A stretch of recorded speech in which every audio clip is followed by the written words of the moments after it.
Less than 10 miles from the White House, a middle school is being terrorized by MS-13. It's called William Wirt Middle School. It's in Riverdale, Maryland. And it's one of many whose makeup has been changed entirely and almost overnight by mass settlement of unaccompanied minors entering this country from Latin America.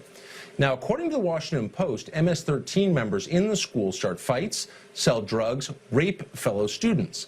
Teachers say they fear being alone with a lot of these kids. They also fear saying anything about it because speaking out could cost them their jobs. It's a tragedy that can be traced almost entirely to U.S. immigration policy, but elites don't seem to care at all and, in fact, crush any conversation about it by screaming, "Racist!" Needless to say, their kids will never attend William Wirt Middle School or anything even approaching it. Jose Aristimuno is a former DNC press secretary, and he joins us tonight. Jose, thank you for coming on. Good to be with you. What I found ironic about this story was this is this kind of third iteration of the MS-13 story. First, we were told they don't really exist. It's a figment of your racist imagination. Then we were told to attack them and call them names is immoral because they're good people. Okay. And now we have the Washington Post telling us in detail about how they've destroyed this middle school and are terrorizing the students. Are we allowed to acknowledge that, or are we bigots for doing so? Well, no, let me start by saying this. If you're undocumented in this country, if you're a criminal, including being a member of MS-13, we don't want you in this country and you should be deported. Part of the issue here, Tucker, is that people like yourself and some Republicans want to pinpoint and just simply say, because your first name Jose or you're Latino like me, I'm automatically an MS-13 gang member. And that is not true. A majority of immigrants in this country you're a ridiculous, you're a ridiculous person for saying that. I've never suggested anything like that. It's appalling that you would say that. I don't think that, and I've never suggested it. I will speak the truth. You're speaking a lie, and not for the first time. What I said is what I read in the Washington Post, which is self-identified gang members are destroying the school and terrorizing people. I bet you don't have kids at that school. I bet you never send your kids to that school. But you've got no problem with those people being in this country because it fits some sort of demographic plan that you approve of. No, that is not true. The truth is it's a disaster. That is not true. I just said it. If you're an MS-13 gang member, if you're undocumented, you should be deported. A majority of people who are undocumented. No. Then why have you consistently attacked anybody? No, yeah, right.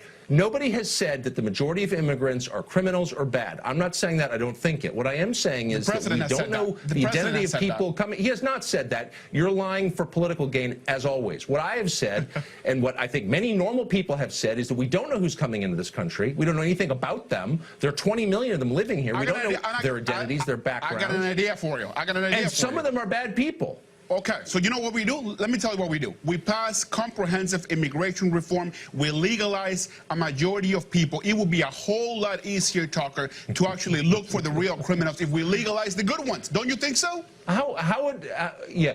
I mean, it's hilarious that that solution comports exactly with your political goal, which is to create more democratic voters. Oh my goodness, give me a break. That's not, no. You tell me rationally how, if illegal immigration, the inability of the U.S. government to know who's living within its borders is the problem, how encouraging more of it, which is what amnesty would do, is the solution. There's no logical answer to that, because this is not something you're interested in solving. Okay, so your answer, and to many Republicans' answer, is to deport the 14 million illegal immigrants and undocumented immigrants in this country. That's your solution. So we're guessing at that number. Some people think it's 20 million.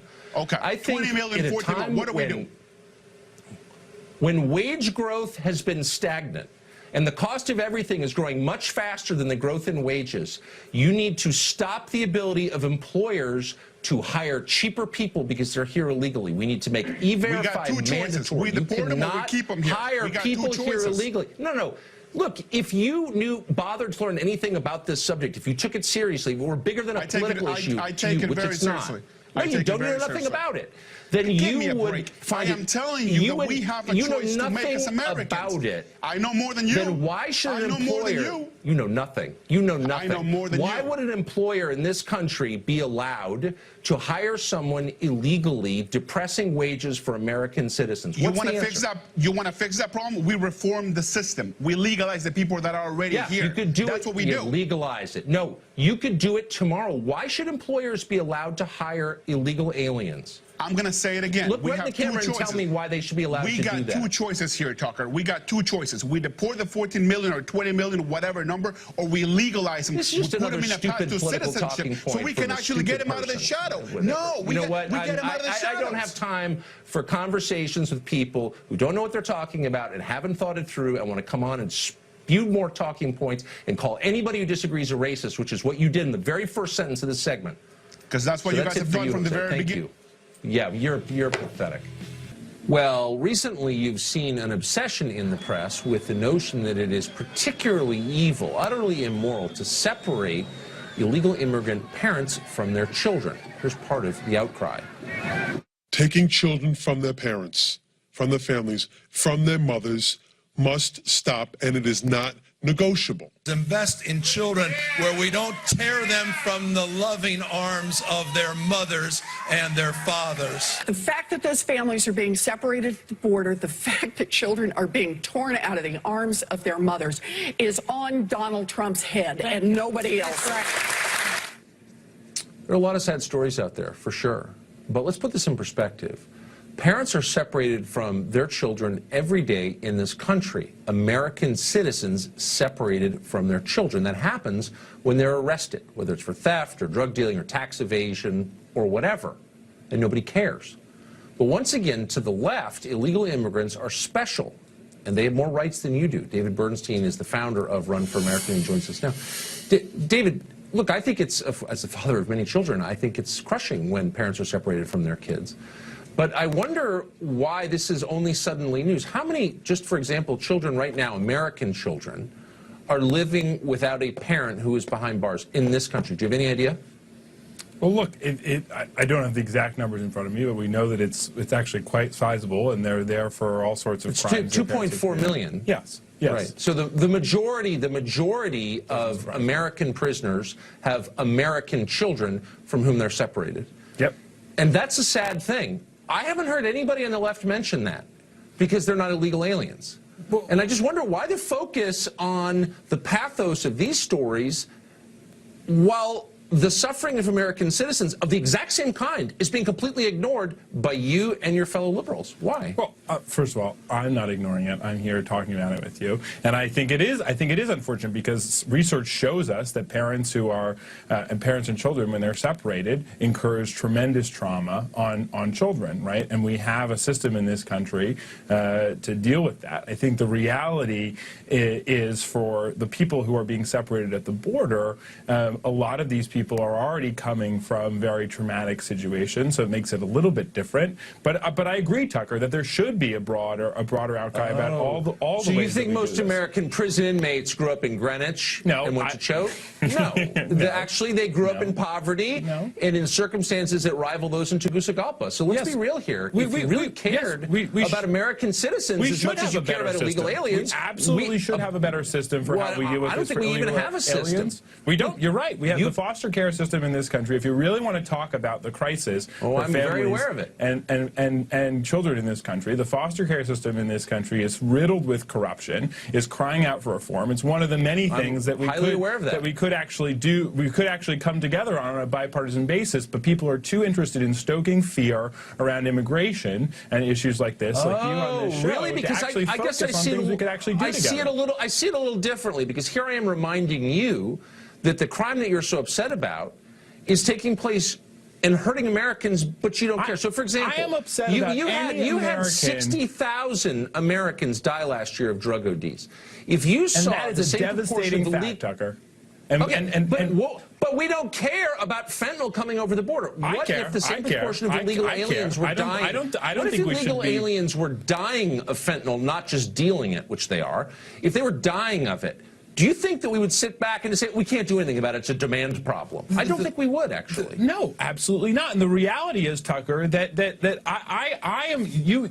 are Democrats out there who are responding to what they see, and they don't like the fact that that children are separated from their parents. I do not think it is a good thing in this country any day when a child and a parent are separated, no matter what country they come from, no matter how they got here. That shouldn't happen, okay? And we should try and do our best to have a system that doesn't allow that to happen. And whether it's because they're illegal immigrants, whether it's because they're accused of shoplifting, whether it's because they're accused of tax evasion. I think the effort by you and others on the right to try and gin up this energy is exactly the kind of force that makes this such a divisive issue, Tucker. And the reality is that the immigration... Right. That's hilarious, actually. Why because is it hilarious? what I'm interested... No, because...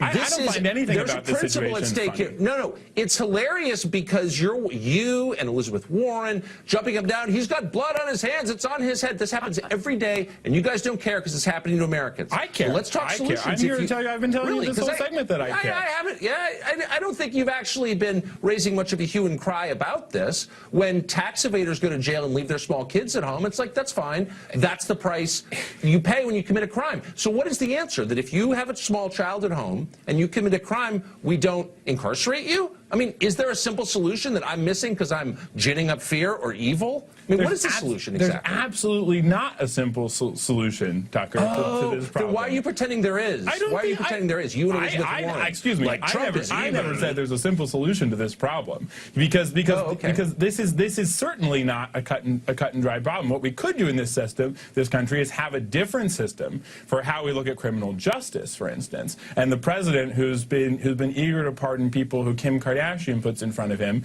could look at some of the nonviolent drug offenders who are in jail, who should have their sentences reformed. But let me just ask you really quickly, a sincere question actually.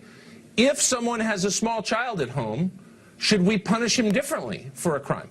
Maybe we should. Maybe we should look at that differently. I don't know. I mean, I'm not saying yes. I don't know the answer, but I mean, I don't know the answer that's either. the fruitful conversation. But this would be a good conversation to have because it needs to apply to everybody we have in this country. Good, and not just to foreign citizens, but our own citizens. Absolutely David, thank you. I appreciate it. Thank you.